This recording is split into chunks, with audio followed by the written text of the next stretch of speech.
To assess what is ahead for Colombia is Mauricio Santoro Rocha of the State University of Rio de Janeiro. Mauricio, Iván Duque is a relative newcomer to politics. What does his victory say, do you think, about what Colombians want in their country moving forward?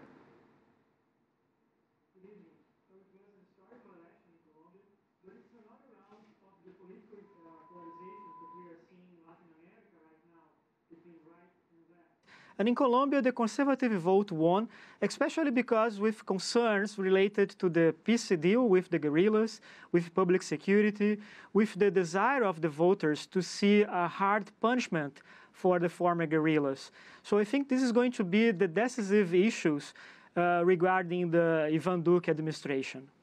And Mauricio, Duque has said he wants to modify the government's agreement with FARC, as Michelle mentioned. What could this mean for this peace deal moving forward, which we know was already fragile to begin with? Sure. Well, he has been a very harsh critic of the deal, but he has been saying that he doesn't want to erase the deal. He wants to change it, especially because of the issue of prison terms to former FARC members. According to the deal, they are not going to jail. They are going to suffer some restrictions to their freedom, more or less like the American model of parole. But for many Colombians, this is not enough. And they want to see the guerrillas in jail, to spend some time behind bars because of the murders, of the rapes, of the kidnappings that they committed during the armed conflict. But this is a very difficult line because we are facing the threat that the whole deal is going to collapse because of this harsher tone of the now President-elect Iván Duque. And let's turn to Gustavo Petro. He was criticized during this campaign for his association with late Venezuelan leader Hugo Chavez. How much do you think that was a factor in his defeat in this election? It was a hard point for him, but it was not just about his being left-wing. It was also because he was a member of the M19, another armed group in Colombia that had a history of violence, of armed struggle against the Colombian government.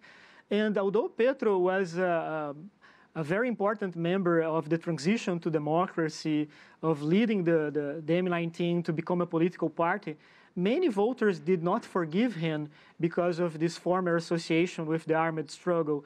So it was difficult for him. But even so, I think this was an historical moment for the left in Colombia because it was the biggest vote that they ever had. And it was the first time that all the left-wing parties and movements supported just one candidate in Colombia. Petro was quite a surprise. Many people were thinking that Sergio Fajardo would be the candidate because he was more moderate and he could talk more to conservative people in Colombia. But even so, it was a very important vote. And some accuse Duque of being a puppet to former President Álvaro Uribe. What do you think we should expect in terms of his policies? Well, Uribe elected two of his former allies to the president. First it was Juan Manuel Santos, and now Iván Duque. And everybody was saying the same thing about Santos, that he was going to be a puppet of Uribe. But then, when he became president, he started to develop his own agenda. And I think that something like that is also going to happen with Duque. I mean, he has received a very significant amount of votes. And he has now his own political strength. He doesn't depend on Uribe. But he's going to face some challenges, especially the challenge of managing this large coalition of conservative and liberal parties that supported him in the campaign. So he doesn't have an easy job. He's going to face some very big problems in his administration. And of course, he will have to deal with Uribe, that he still wants to play an important role in Colombian politics. Mauricio Santoro Rocha, thank you so much for your insight.